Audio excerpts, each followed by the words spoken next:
একটি বিশেষ অবস্থায় পরিবর্তিত পরিস্থিতিতে বর্তমান নির্বাচন কমিশন দায়িত্ব গ্রহণ করেছে গত 24শে নভেম্বর 2024 তারিখে। এই নির্বাচন কমিশন দায়িত্ব গ্রহণ করেছে একটি সত্যিকার অর্থে অবাধ, সুষ্ঠু, নিরপেক্ষ এবং উৎসবমুখর নির্বাচন অনুষ্ঠানের জন্য। আমরা ওয়াদাবদ্ধ, আমরা প্রতিজ্ঞাবদ্ধ, আমরা সেটা করব ইনশাল্লাহ।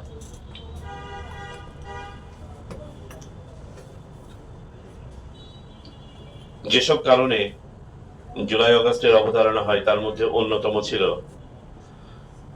ভোটাধিকার হারিয়ে যাওয়া। বর্তমান নির্বাচন কমিশন সেই অর্থে একটি ভঙ্গুর নির্বাচন ব্যবস্থার উপরে দায়িত্ব গ্রহণ করেছে। একদিকে একটি ভঙ্গুর ধ্বংসপ্রাপ্ত নির্বাচন ব্যবস্থা, অপর পাশে সন্তানদের রক্ত। এই দুটির উপর দাঁড়িয়ে এই নির্বাচন কমিশন দায়িত্ব গ্রহণ করেছে। তবে এই নির্বাচন কমিশনের সামনে তথা আমাদের সবার সামনে কিছু অপরচুনিটিও এসেছে। যেমন আগামীতে যারা নির্বাচন করতে চান বা বর্তমানে যারা নির্বাচনের কথা বলছেন, তারা দীর্ঘদিন যাবৎ একটি সুষ্ঠু নির্বাচন, অবাধ নির্বাচনের জন্য আন্দোলন করেছেন। সুতরাং আমরা এখন তাদের কাছে দাবি করতে চাই যে আমরা এখানে এরকম একটা অবাধ নির্বাচন উপহার দিতে চাচ্ছি, আপনারা আমাদেরকে সহযোগিতা করুন। দ্বিতীয়ত, একটি বিতর্কিত নির্বাচন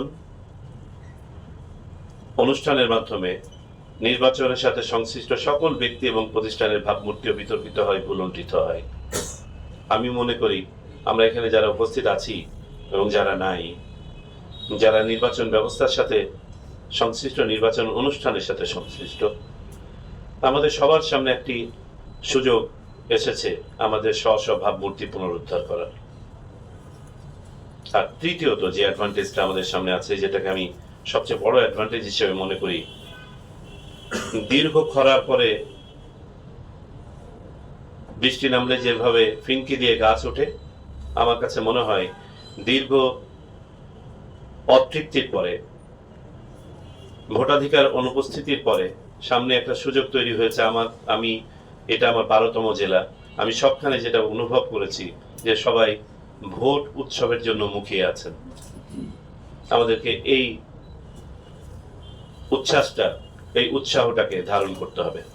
আমরা যদি এটা করতে পারি, অপরাপর যে কোনো সমস্যা আমরা কাটিয়ে উঠতে পারবো বলে বিশ্বাস করি।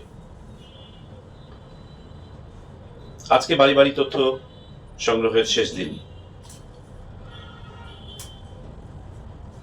আমি আজকের দিনকে ধারণ করেই আমি কিছু বক্তব্য বলবো এবং বক্তব্য রাখবো এবং কিছু মতামত দিব, যেটা আমি আশা করি আপনাদের কাজে সহযোগিতা করবে। যেমনটা বলছিলাম, আমি ইতিপূর্বে বেশ কিছু জেলায় গিয়েছি।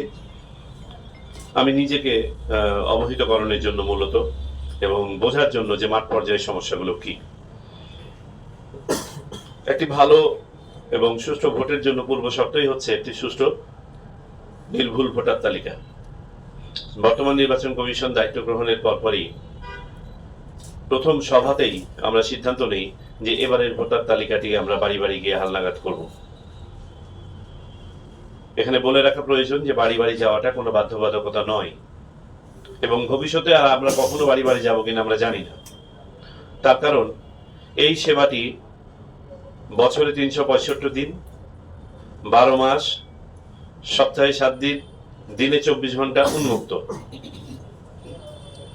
অর্থাৎ আজকে 3 তারিখ, আজকে তো বাড়ি বাড়ি গিয়ে তথ্য সংগ্রহের কাজ শেষ, কিন্তু আগামীকাল থেকে, এমনকি আজকে এই যে কোনো সময় যারা এই বাড়ি বাড়ি তথ্য সংগ্রহ কার্যক্রমের সাথে সম্পৃক্ত হতে পারেন নাই, এখনো নিবন্ধন করতে পারেন নাই, তারা যে কোনো সময় অনলাইনে নিবন্ধন করতে পারেন এবং দেয়া সময় অনুযায়ী এসে ছবি তুলে বায়োমেট্রিক দিলে পারে তিনি আবার নিবন্ধিত হয়ে যাবেন। আমরা বোধ করি, ধারণা করি যে আমাদের এই শত চেষ্টার পরেও হয়তো কিছু মানুষ বাইরে থেকে যাবে, কর্মক্ষেত্রে থাকার জন্য, বাইরে থাকার জন্য, অপরাপর যে কোনো কারণে।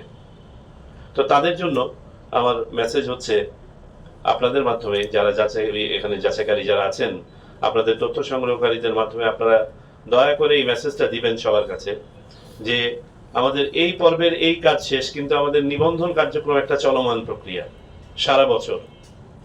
সুতরাং এর পরেও যদি কেউ বাদ পড়ে থাকেন, দয়া করে অনলাইনে রেজিস্ট্রেশন করবেন।